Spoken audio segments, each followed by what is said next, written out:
What happened? Hell House LLC stirred up questions from everyone who saw it. Questions demanding answers, and for someone to answer for the tragedy. What happened in the house 40 years ago? How does it connect to the 2008 tragedy? How could no one have heard about 15 people dying and maybe 100 more traumatized? Questions, questions, and a select few has had enough, defying the powers that be to enter the Abaddon Hotel and find the answers once and for all. A premise which by itself raises many questions, including what questions need answers that the man's going inside the house other than, will I die if I enter this building? Still, we got a sequel out of it, so let's take a look and see if the movie proper can explain it. This fictional documentary about a fictional hotel in a fictional town assembled by a fictional company makes it found footage in technique only.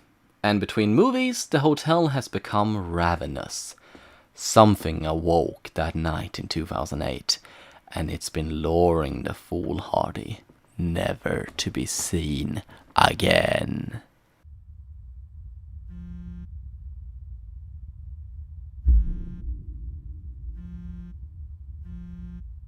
Holy shit, Slenderman checked in!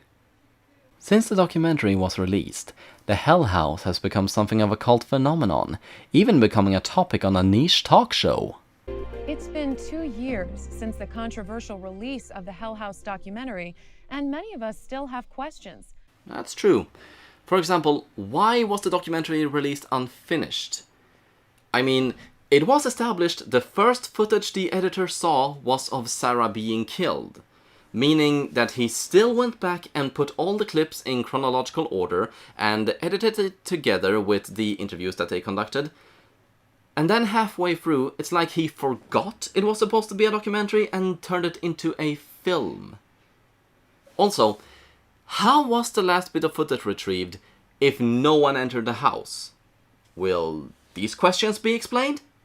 Nope! But we have a peanut gallery of hacks and frauds to discuss whether it was even real.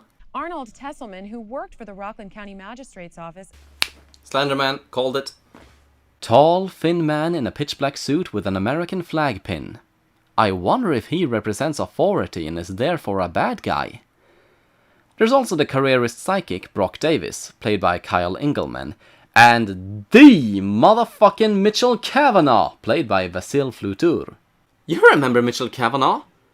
He was an inch away from being the last movie's main character. His importance was so vast, the movie could barely contain it, which is why only his name made an appearance. He was the guy who lived because he stayed behind to edit the footage.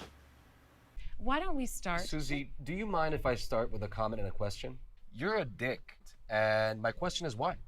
Well, I'm sorry, but there is a lot to mock about this movie. I need to pick and choose, and you're an easy target.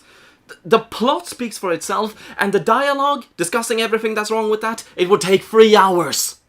Anyway, Tasselman is suing Kavanaugh for defamation, claiming, quote-unquote, his film has unjustly damaged Abaddon's reputation, but he's clearly billowing smoke as he still refuses to comment on what happened in 2008, and while assuring everyone the hotel is completely safe, they still maintain a police presence outside to make sure no one goes in. Clearly he got an F in social engineering because these comments fire up an intrepid reporter with an agenda to get inside the hotel. Jessica Fox, played by Gillian Gertz.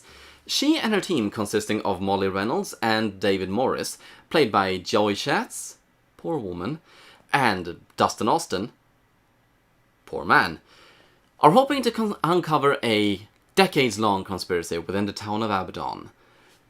And in order to do this, they get inside the hotel, so they fulfill 3 important roles in this movie. They provide reason to get inside the hotel, they pad the body count, and most importantly, Jess has me record everything. I don't stop rolling. I go to the can, this goes with me. That's great. they explain the camera work. Until things starts going wrong, and they're trapped in a dark house with no lights, and really they should be conserving battery power, but anyway, You may have noticed this movie is very different from the first movie. The first movie was elegantly simple. We were either watching the tapes, or we were watching experts commenting on the events leading up to the tapes. It was a straightforward story with believable enough characters. This movie? We have 10 different clips from 10 different sources, everyone attempting to give the movie a bigger scope. With so many characters and agendas, you would swear Christopher Nolan wrote this, or at the very least suspect it. And speaking of characters, I say characters, I mean caricatures. With dialogue that seemed plucked from the Arrowverse, post-season 2. I mean, it's common for sequels to have a different spirit and a different tone than the first movie. Especially when there is a different producer, a different director, a different writer, everyone attempting to leave their mark on a potential new franchise and not really caring whether or not it fits. But this movie was written, directed, and produced by Stephen Cognetti. Same guy who made the first movie. I don't get it either. But hold your horses, because it gets better.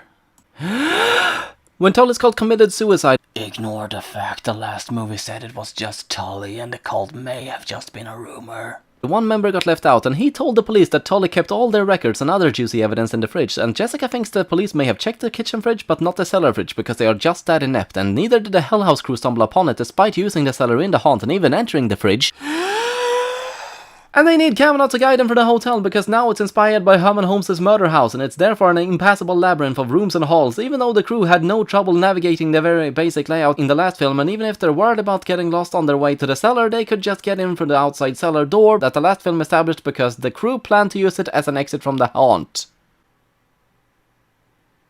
Not only does it make no fucking sense for why they need Kavanaugh, it makes no sense why Kavanaugh would enter the house when he knows it's all real.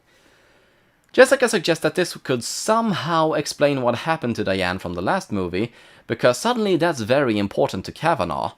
Which also makes no fucking sense when she disappeared last year and any files they may find would be 40 years old and he knows what happened to Diane. She was ambushed by demons! What else do you need to know? The specific pit of hell she's in? We get some more clips that show the blue skeleton may have been involved with Hell House. And a couple of camp guys almost get lured to their death by a hitchhiking ghost, neither of which adds anything to anything except to remind us this place is dangerous and Cognetti has stopped giving a shit about explaining where footage comes from, but he does attempt to develop Jessica's character some. This story, if I'm honest, is like the most interesting thing that's come across my desk in a long time. April 18th, 1930. BBC Radio started their news bulletin by saying, "There is no news," and played piano music for 15 minutes. That same day, the Bengal Presidency of British India quelled an armed uprising and a hurricane blasted through the Philippines. I'm not saying there's always news, but some reporters are more clever than to go anywhere near bullets, storms, or demonoid phenomenon. Demonoid phenomenon. But this one is a hard-boiled cynic, refusing to believe there is anything supernatural about the hotel, or that Diane really interviewed a living dead girl. Ready to enter the house, spook show baby Molly stays behind to spot cops, somehow through the cornfield. And let's not forget to meet the creeper. It makes sense. I think it's a good sign. The hotel wants to be heard. It knows I can help. I haven't put a lot of focus on Brock Davis, but rest assured he is just as smug and up himself in every scene he's in. And I'm guessing he took my advice and just wandered in from the front because I have no idea where he came from. Don't forget the hotel wants to be heard. Shut up. What the fuck is that? Damn, she had a rough night. At first it isn't clear what happened between now and 4 days earlier for Jessica to end up with bad bed hair and a stuffy nose, but don't worry, we're right back in a jump cut. That did not feel entirely necessary. I will say the ghost kept things impeccably clean. The decor barely has dust on it. But they did add some personal touches. Wait, what is that? It's Latin, I think. What does it mean? Do you know? Bitch, is his name Google? It means the door is open, in case the years of videos capturing weird shit wasn't clue enough for you. But I will give credit, the house comes alive in this film. As soon as they're inside, it's on. From outside the camera's peripheral, Hangman's nooses manifest from the ceiling, and Brock doesn't even need to touch his planchette for it to move. What gets me about this scene is beginning to end, Brock's come off as nothing but a charlatan, only interested in selling books. But he's completely unfazed by genuine paranormal activity. And what's more, he sounds like a parent trying to coax the truth out of their kid. Are you one of the people who've gone disappearing since the opening of this hotel? Spirit, are you lying to me? Did you clean your room? The spirit don't care for this line of questioning. It only wants to maim and torture and make extremely dated jump scares. Back with Kavanaugh, Jessica and David, they find boxes and boxes of remnant material sitting in a freezer untouched by age, dust or the Hell House crew. It's as if it didn't exist before now. But no time to think about that. Molly radios in. She's in the house. You didn't radio me and tell me to come inside? Yeah, you did, David. No, I've been down in the basement digging through like tapes from 1986. This lights a fire under Kavanaugh's ass. He puts the pieces together and realizes they have all been lured here. It's time to leave. Quickly. Before the obsessive-compulsive ghosts get them too. As they're running around, the video being clearly edited to make the hotel seem bigger and more confusing than it is, the hotel is starting to feel more and more like a haunt. The more I thought about it, the more I realized I actually like the idea of a haunted haunt.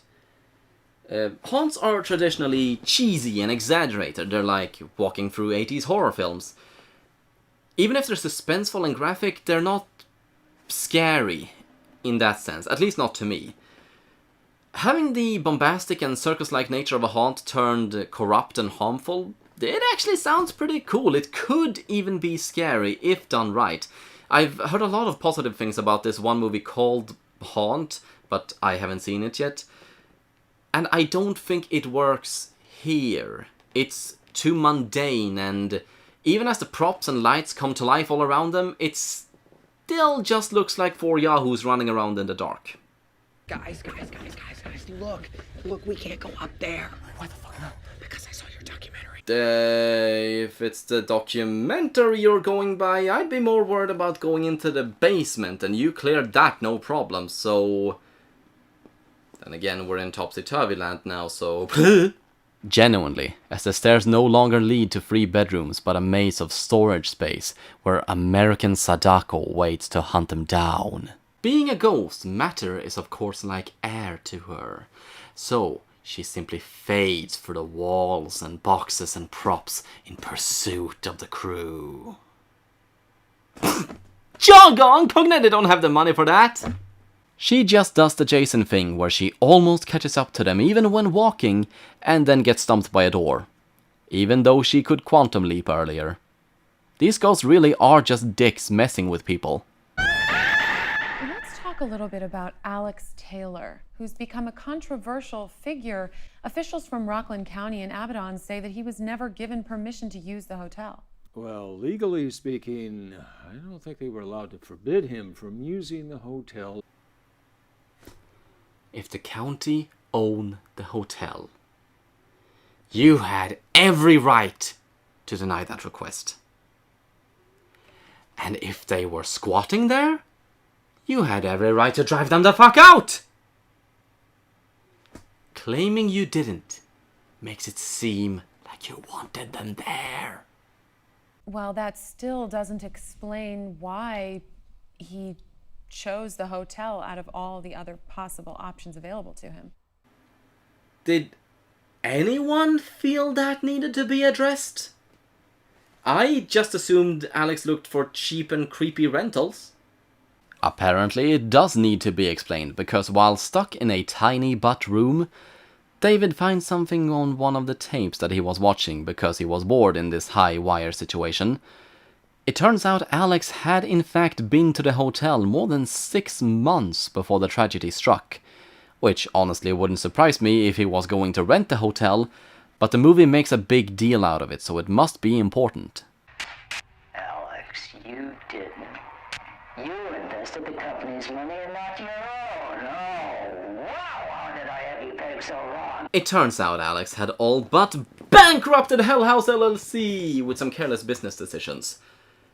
But the man hiding comedically just outside of frame suggests that he can make his money back by having the Hell House at his hotel. Free of charge! Out of the kindness of his heart. With no ulterior motives whatsoever, I'm sure. What was wrong with having the tragedy just be a tragedy? Thank God the movie didn't introduce an obvious bad guy, or the identity of the mysterious owner hiding humorously just outside of frame might be easy to guess. But I've stalled long enough. Traumatized Jessica name drops the next movie, and then we're back to the room. Molly vanishes in a flash, but this convenient note lets them know she's in the basement. I promise you will go get her. Just promise me. Just don't choke. I promise. I promise. Just don't be stupid about this, okay? Wow, that joke fell flat. Descending the pit with only a creaking door to scare them, they find Molly in the hands of Art the Clown, and from the wall hell bursts forth.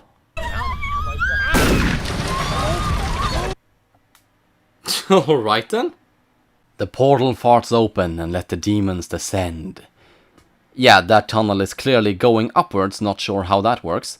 But never mind that, we're back to the talk show, where Jessica is calling in to call Tasselman a liar and invite Kavanaugh to find the truth about Diana. It was very necessary to reiterate that, and then we're back in the hotel where Kavanaugh is running around like a headless chicken, and straight into Melissa from the last movie. No, Mom, I already told you I'm dead already. They took us down. And Mitchell's coming with us. I know it's bad, that's why it's funny! Back in the studio, yay. Kavanaugh reiterates the hotel is dangerous, and he will never set foot in there. They name drop Russell Wynn, who has been receiving Abaddon Hotel footage, and I assume we'll follow him in the sequel. Overall, nothing interesting. Except the show host receives an interesting message from Arnold Tasselman, saying he never made it to the show. The fucking same Arnold Tasselman who was just in the studio 30 seconds ago. But how could that be? How could she have interviewed someone who wasn't even there? It sounds familiar, doesn't it? It sounds like Sarah Havel. It sounds like when Diana interviewed a person who was already dead. Nice to meet you. I'm Andrew Tully, and you are a guest in my hotel. Yes, Andrew Tully returned from the dead with the opening of Hell House, and his political persona is actually a double bluff, encouraging people to investigate by discouraging people from investigating. Or, put it another way, the bad guy was a bad guy. Who'da thunk? But Slenderman is having fun with it, hamming it up to hell and back. He needs guests in his hotel, and someone is going to bring them in. To that end, Kavanaugh gets to choose who walks out the front door, and who gets to stay. I'm not even gonna disassemble how little sense that plan makes, but here we are. Kavanaugh killed Jessica. She's now a demonic agent, and the movie is finally fucking over. It's stupid. It's shallow. It disregards everything that prequel set up. And every 5 minutes I burst out laughing. Does that make it so bad it's good? I hate that term. I think it's too vague to really mean anything. I think people use that term because they don't want to be mocked and humiliated for daring to have tastes and opinions that don't conform to the commonly accepted wisdom, because laymen on the internet are the ultimate adjudicators of objective fact concerning art and entertainment. Okay, I am working overtime trying to compensate for last week. This movie suffers from sequelitis. It's so far out of sync with its prequel, it's downright laughable. What throws me off is it was Cognetti who wrote and directed this. Same guy as the last movie. I can think of 3 explanations.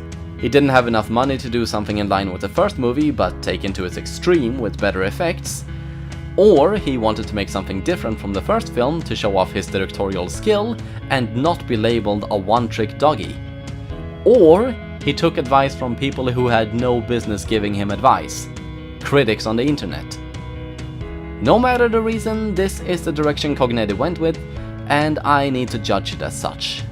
In contrast to the prequel, this film is ridiculous. It's overt how dangerous the building is from the start, making the absurd peanut gallery discussing it, well, absurd. And if you thought the characters were stereotyped in the first film, these characters are almost parodies, and the actors do not give a rat's ass about their performance. It is so bad. But clearly Cognetti knew what he was doing. There was intent to this madness. He didn't just bang his head and become Uwe Boll. Or maybe he did. Maybe this is all some elaborate tax scheme.